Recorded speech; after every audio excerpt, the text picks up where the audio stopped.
What's really good, ladies and gentlemen? First and foremost, we're right before the holidays. I'm excited. Hope everybody's getting their stuff on their Christmas list.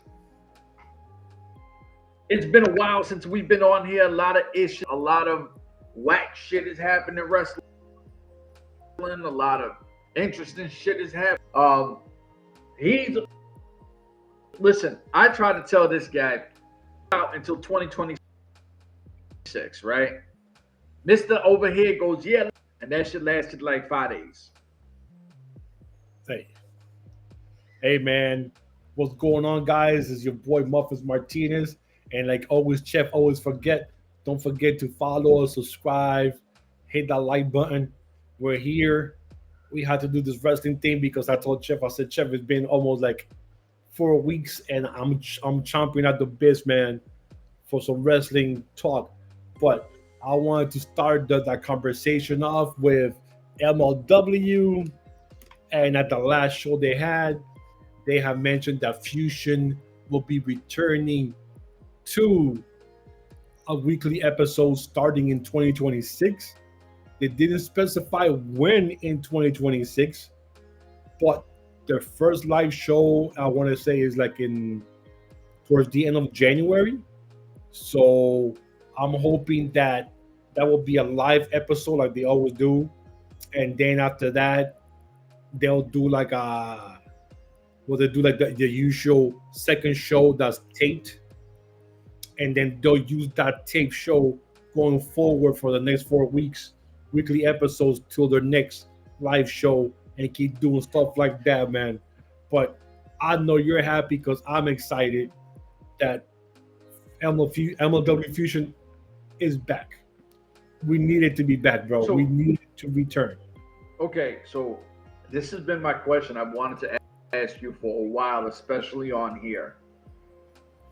I'm a little nervous about what we're going to get out of MLW. We think it's going back live, not live weekly, but do you think, even though it'll be 45 minutes, whatever it might be, are we going to get a weekly show is what? Oh, I'm 100% sure. MLW Fusion has always been a weekly episode every week. So I do not know why they will change it now. Why it's always been MLW Fusion. So it's always been an hour show, because they put the commercials when they do it on beIN Sports or whatever. And if we'll see you on YouTube, then of course they won't have any commercials, so you'll get the, all the action or whatever, 30, 45 minutes or whatever it's going to be. So I don't see why it will be changed now.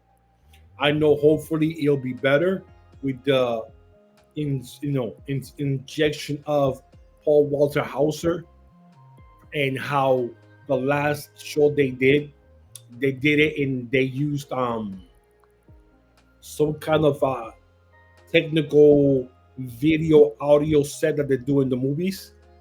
Yep. So I'm looking forward to see how that works into the weekly episodes if they do that way, if they go that way. But I was going to ask you, because at first when I was watching it, it felt, yes, I was like, what is this? And the more I watched, I was like, yo, the class of how they did that is super clean, dude. They said they were using some kind of cameras and more like they're doing in Hollywood with some cinematic and audio system that they use, and some of the TV shows that they use on TV and stuff like that. So at first it, like you say, it felt weird, but the more I saw it, I got used to it. I was okay. I mean, this is pretty good if they go that way in the future.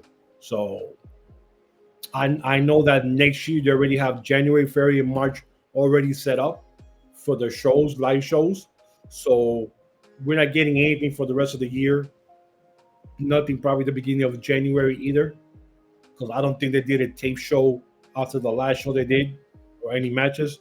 So whenever that live show hits in the end of January, we'll get to see that one live show.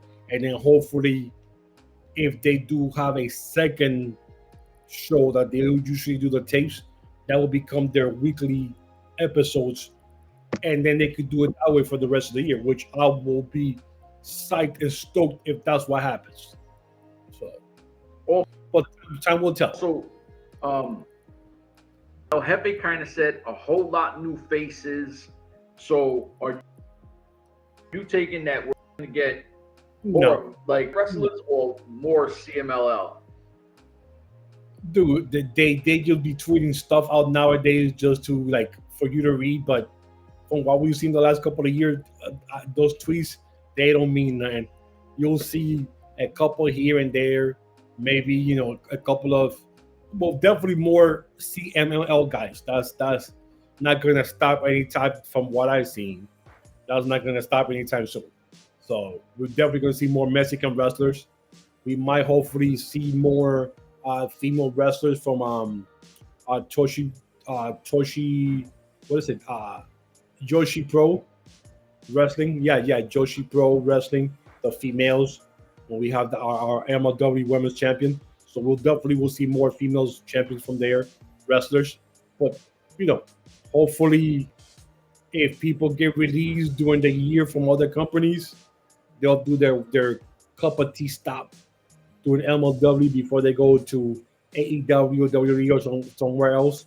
So, okay, so I mean, I don't think it has a roster. We're talking about the ladies. And we didn't, like I said, there's been a lot going on. We didn't really get you had Priscilla Kelly. You had there's a bunch of ladies. Scarlett Bordeaux, who I don't remember being charged. She kind of just pulled up and went against Isla Dawn. Oh my God, I just forgot her name. I had it marked. Is Isla Dawn? Isla Dawn. My girl Isla Dawn from the UK. Now, when I to it that night, I'm like, oh, Isla Dawn's gonna run through her, right? It's nothing. Scarlett Bordeaux getting the dub, and look, I'm not talking about what she physically looks like. I'm talking like Scarlett Bordeaux looks very, very fucking refined. She looked real good. I was surprised with it, and her getting the dub kind of made me feel like maybe they're going to stick around this time, I mean, we'll see what happens. I mean, I know Scarlett Bordeaux is no slouch in the ring. I mean, she has wrestling abilities.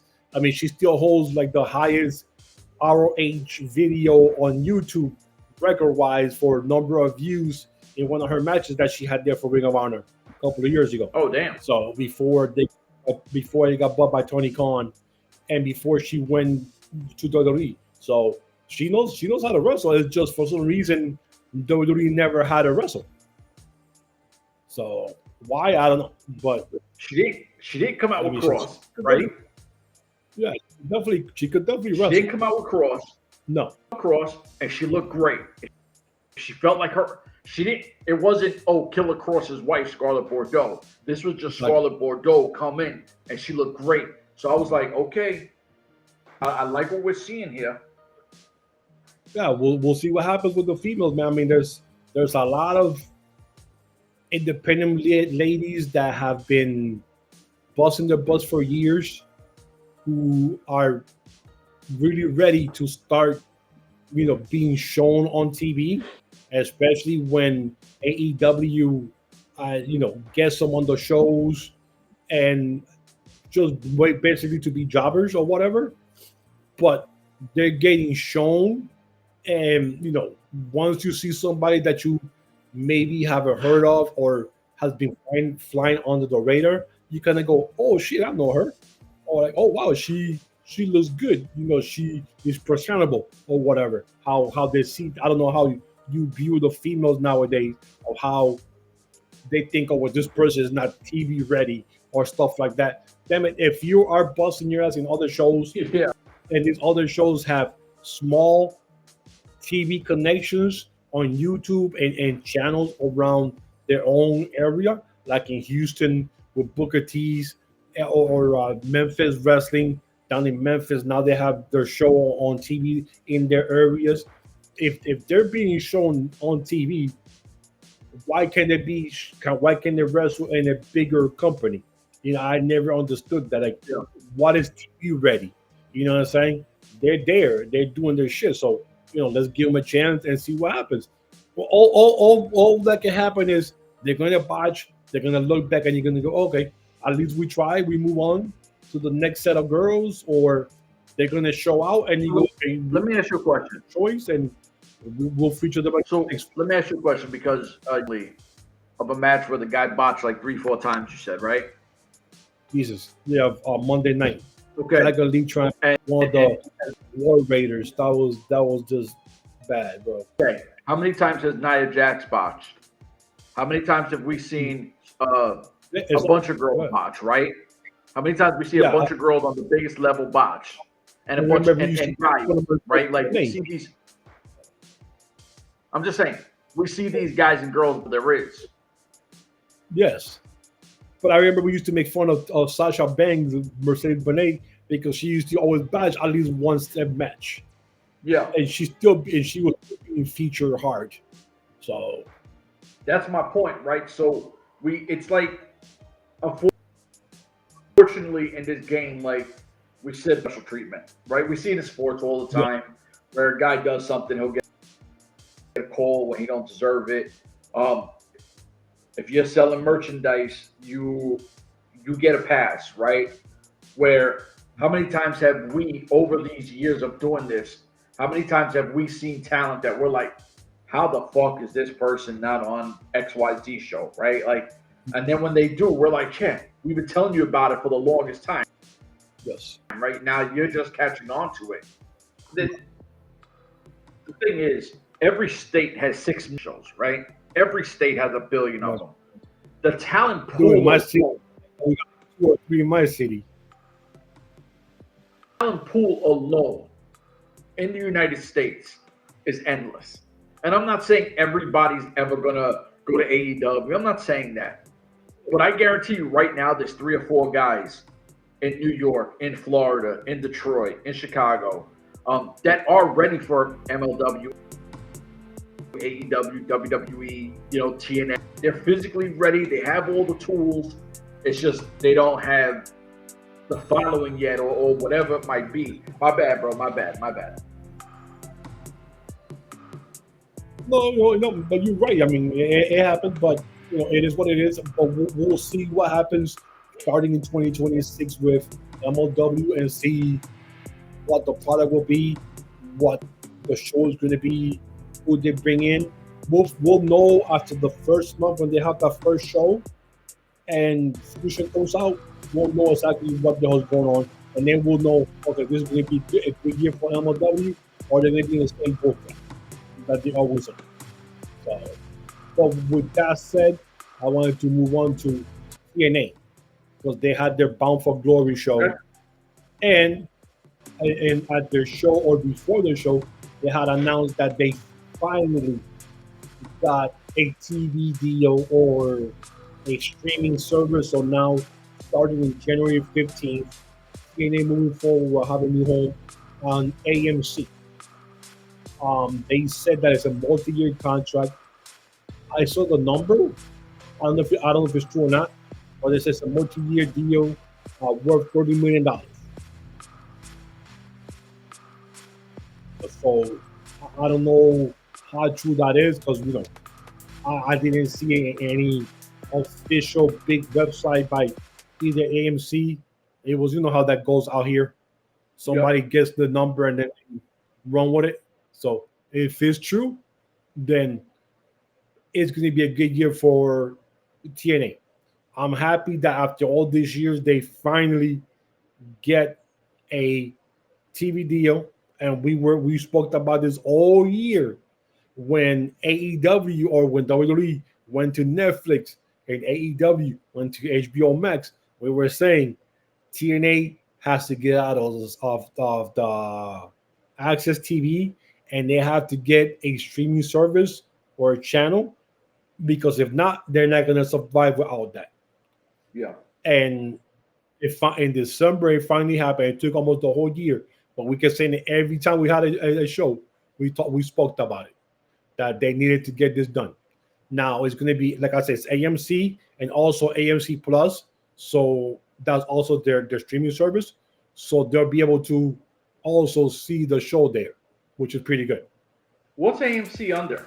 Like, what's the umbrella it's under? Because I don't think it's by themselves. Is it like Prime or Paramount or? See, who's AMC?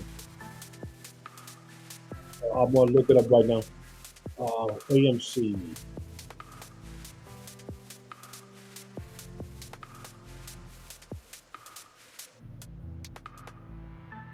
And I know that's on there.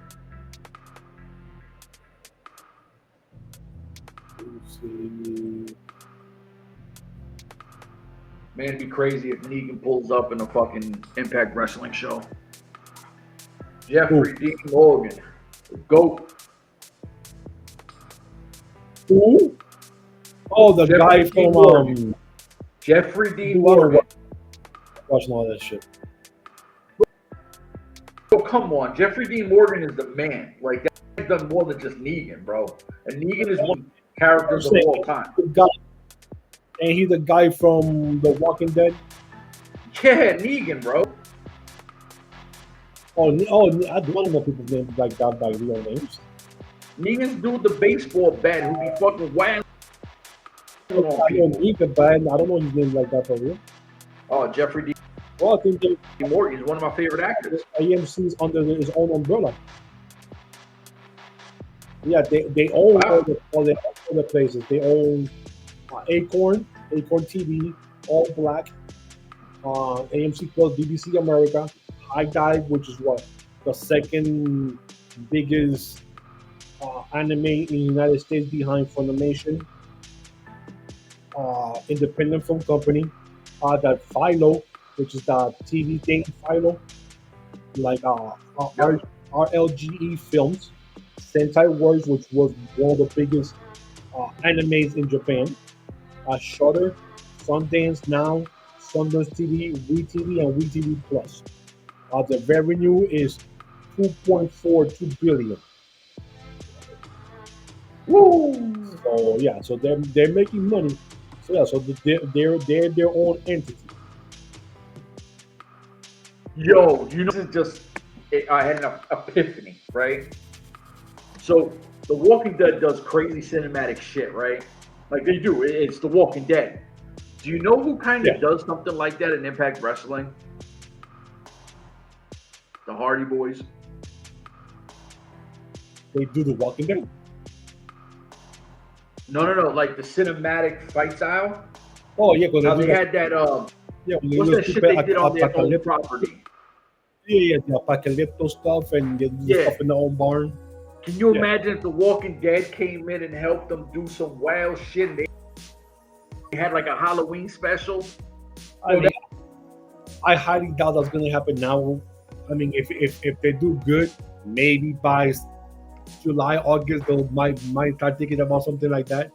But I mean, I know they had Carlos Silva do an interview, and they asked him if we're going to do like live episodes, and they said like right now the first episode is going to be live. They're going to have some live episodes here and there during the first couple of months and see how it runs and how it goes. So baby steps. Yeah, you just don't want to go all in. Yeah, like WWE or AEW and give you all live and what episode like that costs like what $400,000 to do a one episode, live episode, 2 hours. So so they got to get into that. So at least now starting January 15, they finally have their own home, AMC, also AMC Plus. And of course, with every good news, there's always something negative. Because then they will report, I don't know if it's true or not, they said that a lot of the talent in the back are kind of worried about moving to AMC because of how unhappy they are with the booking. I guess the story, who writes the stories, who lays the stuff out. If it's true or not, I don't know. Bro, okay. I mean, you watch Impact, right? Yes. Okay, how do you feel about here and there? How do you feel about the storylines? I don't care about the wrestling. How do you feel about the storylines and it's like it's always like it's like any other company. There's hits and there's a bunch of misses. Okay, let's just say a big miss here. Let's play devil's advocate. Let's talk massive miss. Which what we've been saying. You had Santana, right? The product. Hold on. Which takes when that moment, if he won in New York, crowd goes crazy as the home viewer, as a wrestling fan. If that crowd is going nuts, it makes you feel like him or not, right? Because you're like, oh shit, this place is electric. How many times we heard that when Hogan comes out, you first hear, dude, you what the Rock is cooking. Crowd goes fucking nuts. Your hair stands up, right? Like there's levels to that crowd shit. So that's a miss. He loses it a month later. Another miss. Yeah, which I still do. So you see all this goofy shit. You have Santino Marella, who I could care less, is on screen, whatever. But it does not feel like, right, like, hey, it's okay. But if talent, listen, I get it. Okay, you remember the movie Pirates of the Caribbean? Oh, yes. Okay, now the first Pirates of the guys in the cell talking about the Black Pearl. And one of the guys say, oh, they were able to live and tell the tale. So Jack Sparrow never got away. How would anybody ever hear the tale? Right? So if nothing is being said, how would anybody know about this? Right? So something, and I'm not saying a lot of wrestlers have said this. Maybe it's one, maybe it's two, maybe it's 20. But if one person said, really fucking vibing with the shit back here, and they tell the wrong outlet because someone had in confidence with them, like, oh man, I'm cool with this cat, I can say whatever. That person goes on their platform. Impact Wrestling star said, don't ever put a graphic, right? So you could click in and they'll put a little question mark on it, clickbait. So, oh shit, a lot of the Impact guys, look, this guy said so. Is that guy in the locker room? Does he wrestle back there? No. Shut the fuck up. You don't know what it's like back there. You know what I'm saying? Like, it's goofy shit, bro. And if you don't like it that much, when your contract ends, bounce. Yeah. Well, what I've seen lately, like the only guy that's getting a lot of NXT love is Leon Slater from TNA. Like, you see him like going back and forth. I know they lost Jordan Grace, of course, and then they just lost your guy. Say his name. He appears. Joe Hendry. So his contract quietly ended with TNA, and he quietly went right to WWE because you didn't see like nothing huge was made about it. You didn't see nothing like no reports or anything. He just slowly ended one contract and slid right into NXT, and now he's an NXT. Bro, but he's an NXT wrestler now. With this crossover that we said this, that first time that Joe Hendry came over and the fans were singing his song, right? Oh, yes. You're like, Shawn Michaels ain't a stupid guy who's been in this field since the 80s, right? He goes, oh shit. Yeah. Second time he goes crazy. And then I think he was in Mania. And he was in the Royal Rumble. He also did WrestleMania. Okay. And every single time he comes out, he did. Oh, Mania was with what? Orton, right? Yes. Okay. Well, no, the Orton was with Orton. Yeah. And even Randy Orton gave him props, right? Like, oh, he's that one. So, yeah, you knew he's a WWE guy. Yeah. He's not staying there. Yeah, and the thing is, I mean, Santana, I think contract's coming up also soon. So will he stay in TNA or will he jump ship to WWE? To NXT? Get your action figure, get on the video games. Better opportunities, more money, So it depends. You know what? And we'll find out. And I know about the love of wrestling or it's about the money? Hold on. And here's why I wanted to bring this up, because I know you have a lot of shit you want to talk about. But let's just go back to where he's from. So he's from the LES. And a lot of people who might not know what the LES is, the Lower East Side, Google it. It's fucked up. So he comes from nothing, where he's been incarcerated, right? This is not me throwing shade on him. This is public knowledge. He has fought to get out of the hood and to town. So that story shouldn't end just in Impact, because I want him to be a WWE guy. So every kid that ever comes up from wherever goes, damn, one of us made it to the biggest platform in the world. He's one of us. I don't care if it's Puerto Rican, black, white. I don't care at this point. Saying, I want to see one of our own at level that we identify get to that spot, so every other kid can go, damn, look at, even when he fucked up, came out, fought, and look at him now. You know what I'm saying? That's where I'm at with it. Yeah, so I mean, we'll see what happens, because the friendship or partnership between both companies is still going strong. It's still going to happen. People think they were saying, one of the things that they put on the thing is like they have like 60 days. They really have like to void that kind, blah, blah, blah. And Silva said, no, like, I don't know where our partnership with WWE is going to continue. And they already had their tapings for TNA for the rest of the year, going into next year's PLE. And there's a lot of NXT stuff in TNA for the next couple of tapings till next year. So this is going to be. Do you think that's why some of those TNA guys might be upset, or girls, because the NXT people getting burned on their show? Well, I mean, it is one thing if it was like the big names of NXT, I would have, but it's like more like the mid-card guys from NXT. Yeah. You know what I'm saying? It's not like, it's not like it's not Oba Femi or Ricky Starks, or something like that, going back to TNA and doing stuff there. It's the guys that you don't hear the names that were, what happened to this guy? I haven't seen this guy in a couple of months. And then, there he is. Now he's part of the NXT TNA thing.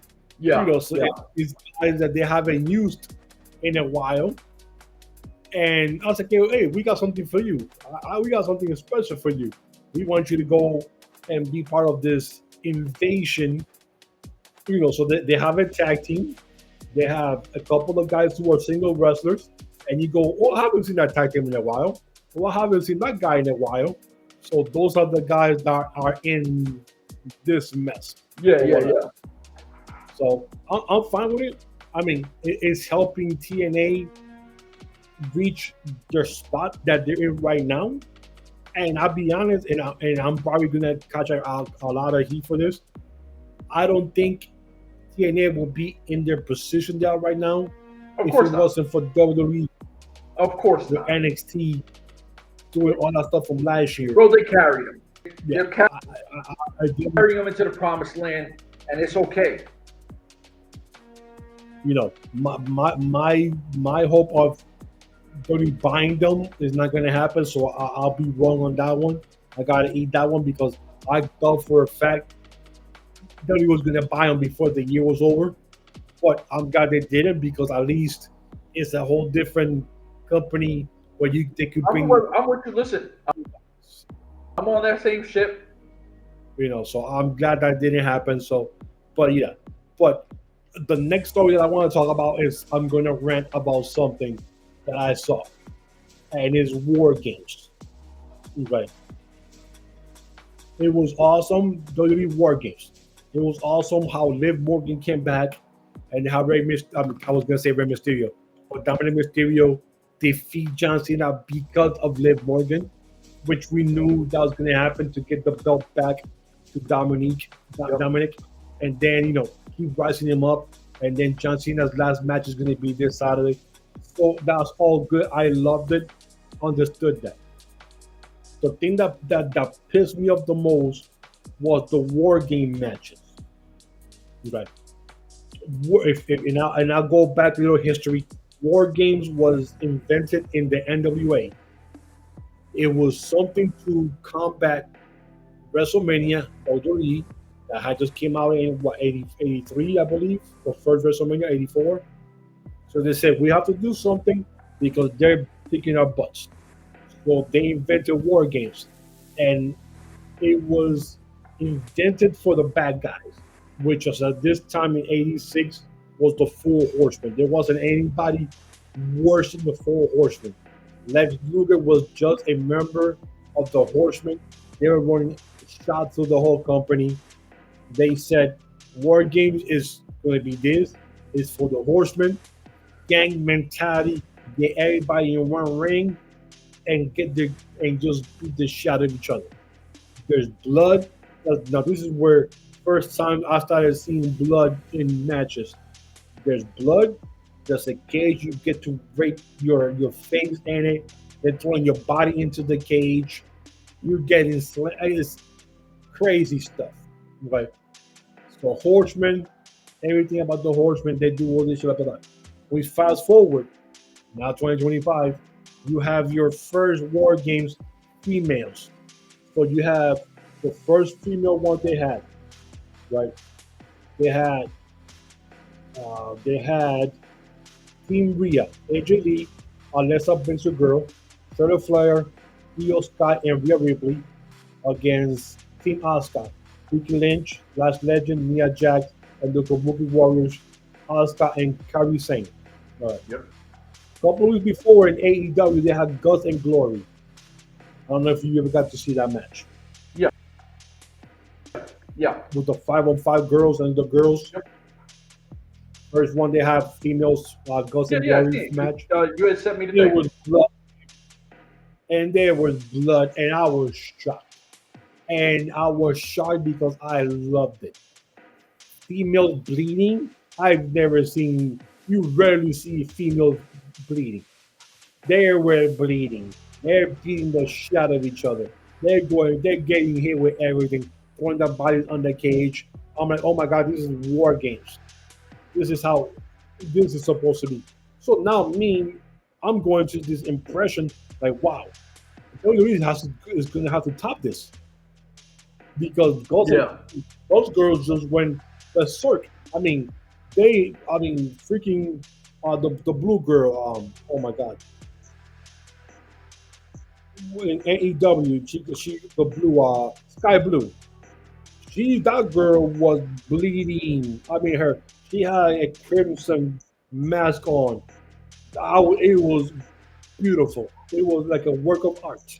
Right. So I'm thinking, oh my god, War Game is gonna be crazy. Dude, this is the most disappointing War Games that I ever seen in my life. Whoa. Not one thing of blood. This is supposed to be this match has been built for since I've been 13 years old as the Carnage. This is the match where you bleed. This is what the cage is a welcome part of violence. This is where you rake somebody's face, you hit them, you do everything. Not one drop of anything. Okay? But this is supposed to be a street fight type of thing. If you're in a street fight and you hate somebody, you want to see blood.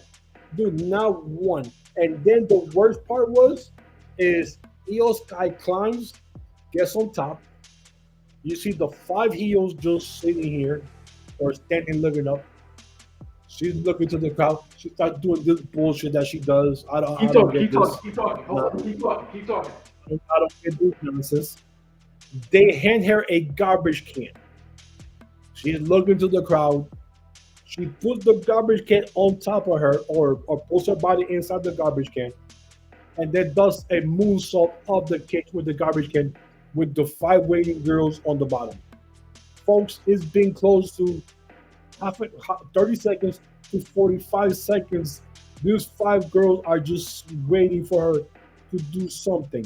You mean to tell me I have to sit here or stand here for almost 45 seconds looking up waiting for homegirl to do whatever she's gonna do, and we're gonna stand here, just nibby wibby. We're not getting hit. Nobody's beating us up. We're not fighting. Nobody's hitting us. We're not, running for cover or anything. We're just basically just staying there. And all the fan favorites are just like around looking like, okay, is she gonna jump anytime soon?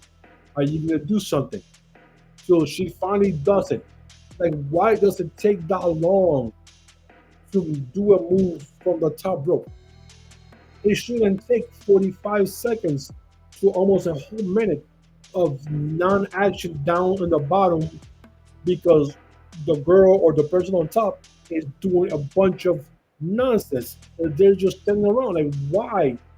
So that was my first thing there. And then you have the men's war games to end the night. Everything's going good. Love the match. And then towards the end of the match, you have Jay Uso or Jimmy Uso, whichever, stands on top of the cage or all the way on top and starts with stupid music. Hey, he just going back and forth, holding onto the thing, and it's like a damn dance break. Like, why? Why are you having a dance break in the middle of a war games? War games is supposed to be violence. You're supposed to be seeing blood in war games, but you see Jimmy or Jay Uso on top of the cage doing this with this music blaring and the whole crowd doing this in the middle of war games. Why is there a concert going on in the middle of war games?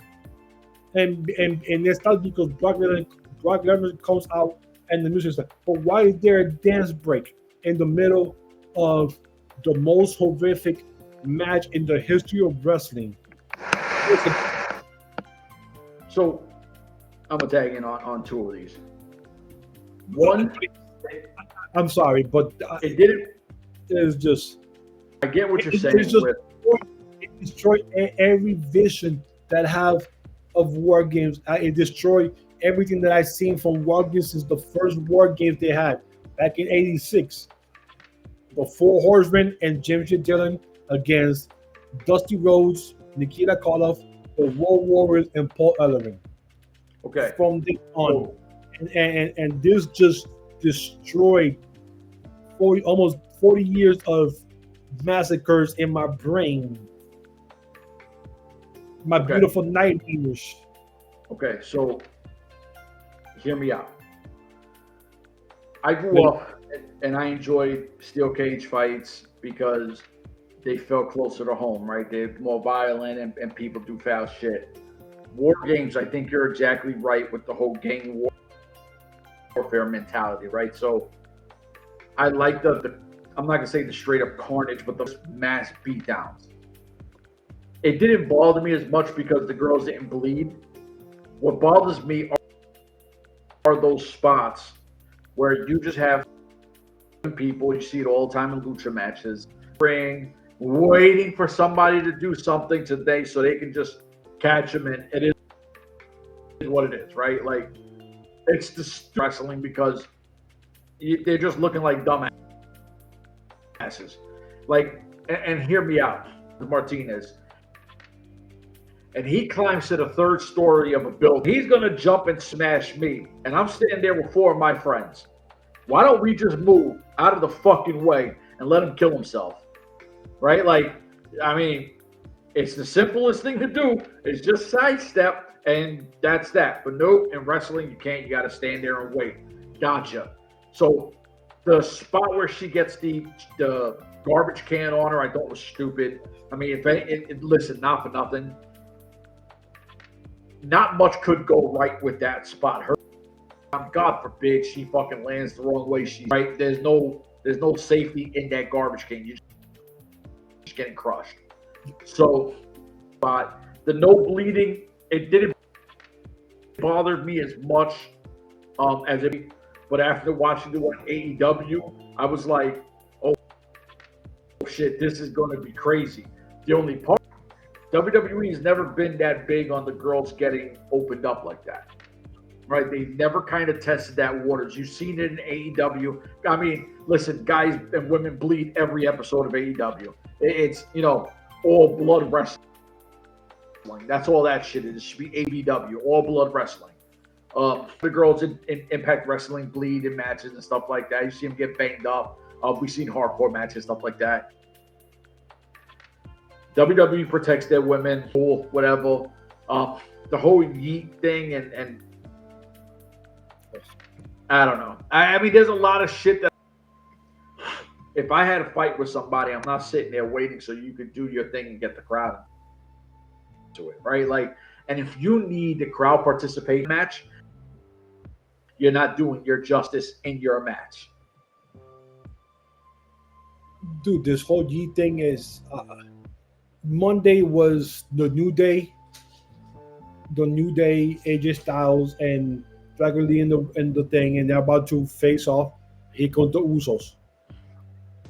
They went into one commercial break. Yeah. They came back and they still do stupid shit. It took like, I want to say 7-8 minutes before one of them finally spoke, because all they did was just this stupid nonsense with this whole Yeet shit. I'm sick of the Yeet. It's kind of cool when it starts, when they come up. Come on, come to the ring and talk. You don't have to go into 6 different break parties like they did at War Games. The War Games was called the Match Beyond for a reason. You're supposed to be destroying yourself. Now, I agree with you. They protect their females, but there are times in AEW TNA where a botch happens and by mistake, a lip, their tooth or something, and they bleed. We understand. Okay, we know. Oh shit! That a stiff kick or a punch. We know why it happened. So it wasn't part of the match. But watching the AEW girls in Ghost and Glory, that shit was crazy. And I just saw a match. I want to say her name is Angel Metro, up against this guy somewhere else, and it was one of those hardcore matches with those light bulbs and shit. Oh yeah, light tubes and shit. Oh, that thing was crazy. And I hate those type of matches because I can't stand them. I don't understand what's up with this fascination with these damn light bulbs, fake light bulbs just blowing up and all this shatter everywhere. Dude, I'm sorry, but yeah, I think that match is fucking dumb as fuck. But that match was crazy. I saw that, man, and I thought she did one hell of a job in that match. But yeah, it happens. All this blood, all this kind of shit, it happens. But I'm just so sick of it. But it's totally just War Games was done once a year for a reason. It was the mystique of the match. Oh yeah. It was build up to it. You build up to it because there's rage between the participants. They want to kill each other. If you want to kill each other and there's rage, there has to be blood. I don't care. If you hate each other, there has a match in a cage that has no blood. It's like a tag team match being a one-on-one match. They say, oh, we're defending the tag team titles, but it's Chef against so-and-so.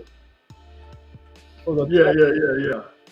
That it's like, no, you there has to be blood. I mean, there's no rule that says that, but then if you're in a damn cage, there has to be blood. Somebody has to get busted open. Somebody has to. I want to see somebody busted open. I want to see blood. I want to see a crimson mask. I want to see all that just blood just flowing. I want to see the Red Cross there doing the match, like picking up the blood in buckets and put it into the bucket and then put it into some kind of machine and roll it to the machine to make sure that the blood is clean, and then use the blood towards patients in the future. I want to see the Red Cross inside the ring with little vials picking up the blood. Okay, that's the type of match that I want to see blood in there. I want to see the drip. I want to see the Red Cross there, run the blood through. Let's find out who's a match for what. Get the blood up, get the blood clean, get it out. There's a patient needing blood somewhere. Send it to the hospital right now. You know what I'm saying? Somebody just fell, broke a leg. They need blood for the surgery. Get them out there. That's what's gonna happen, bro. I'm just saying that's just me. That's just me. I'm with you. I'm with you 100. Usually I don't agree with you, but I'm with you on this one. Which is rare. So we gotta stamp this at 45-32. You agree with me. One last news before we leave. The takeover is starting of massive streaming services buying something else. So we got the news that Netflix has purchased WB for 87 point something billion. Now, everybody was afraid because WB owns HBO Max and HBO all the other shit that they own, and HBO Max has AEW.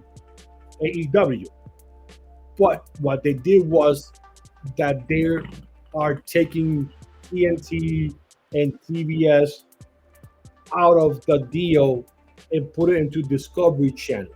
So now, starting whenever this deal becomes final, Discovery Channel is going to be its own entity, Discovery something, Discovery Plus or whatever. And TBS, TNT is going to be there, so you're going to be able to see AEW shows there. HBO Max is going to be into Netflix, where whenever this becomes a complete deal, HBO Max gets absorbed, and it's no longer HBO Max, it's going to be Netflix. So, of course, Paramount is pissed about the whole thing. So now they did what they're calling a hostile bid, where they're jumping in and saying, even though me and Chef already had this deal in place, the ink is still not dried, because as we know, this is a process of 6 to a year time. Because now all this stuff has to be looked over by lawyers, looked over by judges, looked over by both parties. So every time you look at your lawyers look at something and say, Chef, you see this here? You said you didn't like this. We have to change it. So now they'll change it.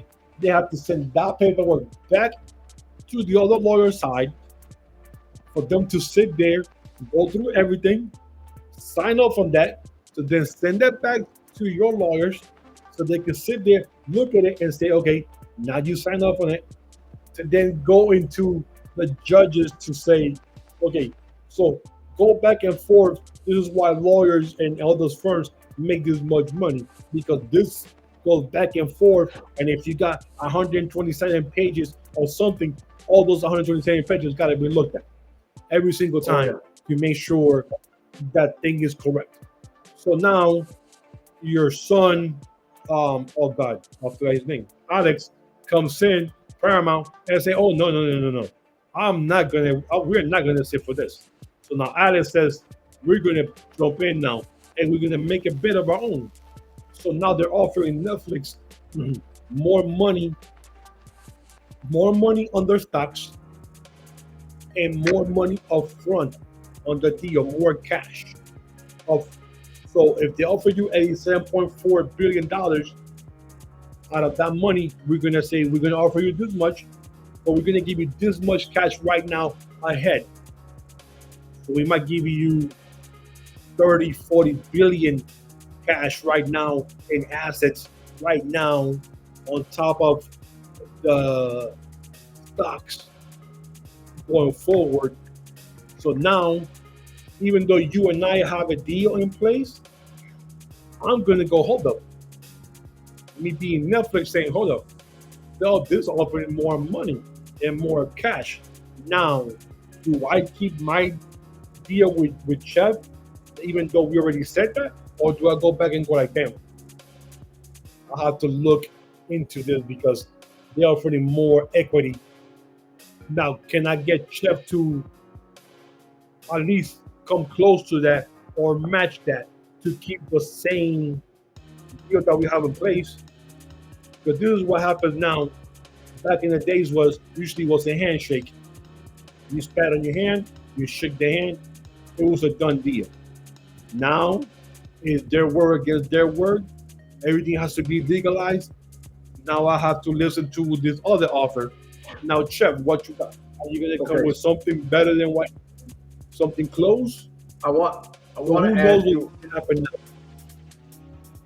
I want to ask you a question because I know we're in the 50-minute mark and I know we got to stay under that 59. Yes. My only thing to you is, one, would you not consider this a monopoly of that kind of industry? Because monopolies are supposed to be denied if they're unfair of building and cornering the market, right? So them buying into that and everything, right?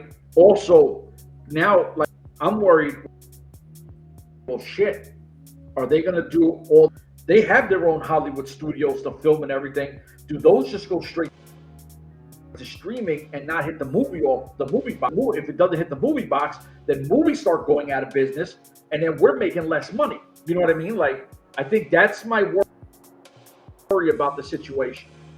And that's Paramount, and that's Paramount's number one worry is that it's a monopoly because, like you said, you're taking WB, which is one of the biggest movie companies out there, and actors. Now, you said, how am I going to get paid? If I mean, you're going to get paid anyway because you know when you go and you accept the role, they're going to say they're offering you this much to this much. Yeah. But then you get paid extra because now you have to do the rounds of you promoting the film, so you get that extra money and you get paid because now you got social media. So Chef is talking about his new movie, you get paid for all that shit. But if they don't need you, you're not gonna make that extra money. So yeah. So see, that's my thing. First one I complained about when this came out. Like when me and you were growing up, right? I don't care. Let's just say Back to the Future, which is a mega hit, right? You had almost a year for that to hit VHS, right? You had to wait almost a year. Now, some movies are streaming a week at the same time they're at the movie theaters, a week later or a month. And you're like, well, shit. If I could sit there, I got a huge TV. My shit is like 90-something, right? It cost me, let's say, $20 to buy this movie when it comes out in the movie theaters, but I'm gonna watch it at home because I don't spend I don't know, almost $60 for tickets, right? And then we're not talking popcorn and drinks and snacks, even though you go to the dollar store, stick them in your pockets. Yes, sir. To the movie theater. Yes, sir. You know that. Listen, I'm just keeping it for real. Saying that, Chef, you're gonna get us fans. They're gonna say also that's what they do. They're gonna put your face, they're gonna put our face on the theaters. If you see this guy coming here, check their pockets, check everything. Because they're bringing stuff from the dollar theater, they're giving stuff from the dollar store because they're cheap as hell, and that is true. Because we just pop in just to get, and you buy either the drink and that's it. You got everything else inside your pockets or little bag. They ain't gonna check you, so it's against the law. I mean, it is against the law, but still. What are they gonna do? They're gonna kick you. It is what it is. They kick you out. That's it. But go ahead. Sorry. So we went to the Running Man last week. Yeah. We bought like a cool popcorn bucket thing. It was like $80, right? If I could, well, think about it. Movie tickets, the bucket. Obviously, the snacks came outside, but so for the movies and everything, you stay at home, you pay at home, and then you got the giorno or food at home already, or just order a pizza and you're good to go. You spend probably like $40. You're making a movie night for $19, $20. You know, exactly. So why go to the theater, spend all that, book everything here, or I can order still cheaper than going to the theater. We sit down, we watch, we have a good time, and that's that. For let's just say $45, $50, right? With all the snacks and everything. I'm still way cheaper. Like, way cheaper. I don't know, bro. It is what it is. Listen, but I'm excited. What's gonna happen? Well, hold up. We'll see what happens with this. It's only December. We'll know if Paramount jumps in or if Netflix gives their word and goes with WB. If they do, then we won't know till June, July when everything changes again. And then if that happens, then you're gonna see other streaming services jumping on the same bandwagon. Yeah. In the future, where you see someone like Paramount, probably now, if they don't get into the Netflix thing, they'll go and buy somebody else. Who's behind Netflix? Apple TV or something? Yeah, something like that. Maybe a Tubi or whatever. I don't know. Prime or something. Yeah. So, and then you'll see really the shit going to hit the fan for real. No, for sure. Listen, I'm excited. Listen, when we do this shit, we talk everything. We talk life. We talk fun shit. We have fun with this. We're definitely gonna we do this. This is what we do. I will try to convince him to rest. I would love for him to rest until the new year, start fresh, and then go back into this. So most likely next week we'll do something. My whole thing is let's finish 2025 off. We'll rest. 2026 we come in strong. We do what we do. This point, MLW looks like they're doing good. TNA and NXT, which would be a great topic the next time we come in, because I know they got their little beef going on. That'll be something we talk about another time. For myself, this man, we're just under hour. We out of here. Deuces.